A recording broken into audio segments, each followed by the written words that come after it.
దాదాపు 800 షిప్స్ ఉన్నాయి Gulf of పర్షియాలో. ఇటు మన ఇండియన్ గవర్నమెంట్‌కి సంబంధించి, మన ఇండియాకి సంబంధించి దాదాపు ఒక 20-30 ట్యాంకర్స్, షిప్స్ అన్నీ. మొత్తంగా 20-30 ఉంటాయి. దాంట్లో ఒక 2000 మంది ఇటు మర్చెంట్ నేవీ ఇండియాకి సంబంధించిన ఇండియన్స్ ఉన్నారు. సో వాళ్ళ గురించి వాళ్ళని ఉద్దేశిస్తూ ఇటు director general of shipping Mumbai, director general నుంచి వాళ్ళందరినీ ఉద్దేశించి పాయింట్స్ వచ్చాయి. సో ఆ సర్క్యులర్ 21 అంటూ రిలీజ్ చేశారు. ఆ సర్క్యులర్లో ఏమున్నాయి పాయింట్స్ అని డీటెయిల్గా మాట్లాడుకునే ప్రయత్నం చేద్దాం. మొదటగా మనం చూస్తే ఇటు Indian seafarers who are ashore in Iran must remain at their current location for the next 48 hours.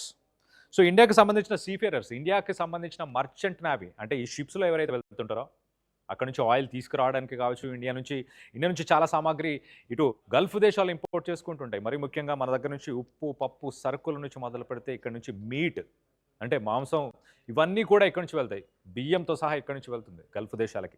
So అలా ఎవరైతే అక్కడ ట్రాన్స్పోర్ట్ చేయడానికి వెళ్ళారో, లేకపోతే అక్కడ నుంచి ఆయిల్ కానీ గ్యాస్ కానీ తీసుకొచ్చే ప్రయత్నంలో ఎవరైతే ఆ షిప్స్లో పనిచేసే వాళ్ళు ఉన్నారో, ఆ సీఫేరర్స్, ఆ మర్చెంట్ నేవీ వాళ్ళందరినీ ఉద్దేశించి ఇటు ఏమంటున్నారు, ఇండియన్ సీఫేరర్స్ ఎవరైతే ఎషోర్ అంటే షిప్ని వదిలి ఎవరైతే ఒడ్డుకు వెళ్ళి ఉన్నారో వాళ్ళందరూ కూడా నెక్స్ట్ 48 గంటలు సురక్షితమైన ప్రాంతాల్లోనే ఎక్కడున్నారో అక్కడ సురక్షితంగా ఉండే ప్రయత్నం చేయండి.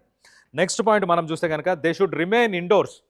అందరూ ఇంటి లోపలనే, అది హోటల్స్ కావచ్చు, లేకపోతే కంపెనీ ప్రొవైడ్ చేస్తున్న అకామిడేషన్స్ కావచ్చు, మీరు ఎక్కడున్నారో అందరూ ఇండోర్స్లోనే ఉండండి. అలాగే ఎలక్ట్రికల్ మిలిటరీ ఇన్స్టాలేషన్స్, మీ పరిసర ప్రాంతాల్లో పవర్ ప్లాంట్స్ కానీ, మిలిటరీకి సంబంధించిన స్థావరాలు కానీ, ఐఆర్జీసీకి సంబంధించింది కావచ్చు, గల్ఫ్ కంట్రీస్లో కావచ్చు, ఎక్కడైనా కూడా వీటికి కొంత డిస్టెన్స్ మెయింటైన్ చేయండి. ఎందుకంటే దాడులు జరిగేవి అవే.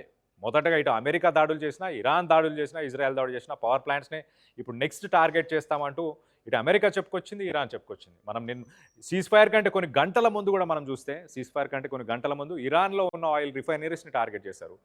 గల్ఫ్ కంట్రీలో ఇటు ఇరాన్, కువైట్, అలాగే ఇటు United Arab Emirates, Saudi Arabia ఇలాంటి ప్లేసెస్లో ఆయిల్ రిఫైనరీస్, పవర్ ప్లాంట్స్ వీటిని అటాక్ చేశారు. సో గవర్నమెంట్ కూడా ఏమంటుందనంటే ఎలక్ట్రికల్ అలాగే మిలిటరీ ఇన్స్టాలేషన్స్ అంటే పవర్ ప్లాంట్లు అలాగే మిలిటరీ ఇన్స్టాలేషన్స్కి దూరంగా ఉండండి అంటూ చెప్పుకొచ్చే ప్రయత్నం చేస్తుంది. మరో పక్కన upper floors of multi story buildings and coordinate any highway movement. Upper floors of multi story buildings అంటే ఏదైనా హై రైజ్ బిల్డింగ్లో 10 ఫ్లోర్లు, 20 ఫ్లోర్లు, 30 ఫ్లోర్లు ఎన్ని హై రైజ్ బిల్డింగ్స్ అంటుంటారో అలాంటి హై రైజ్ బిల్డింగ్లో పైన ఫ్లోర్స్లో ఉండకండి. అంటే మిసైల్స్ వస్తాయి కాబట్టి ఆ మిసైల్స్ అన్నీ కూడా మొదటగా హైట్లో ఉన్న ఆ ఫ్లోర్స్నే తగిలే అవకాశం ఎక్కువ ఉంటుంది.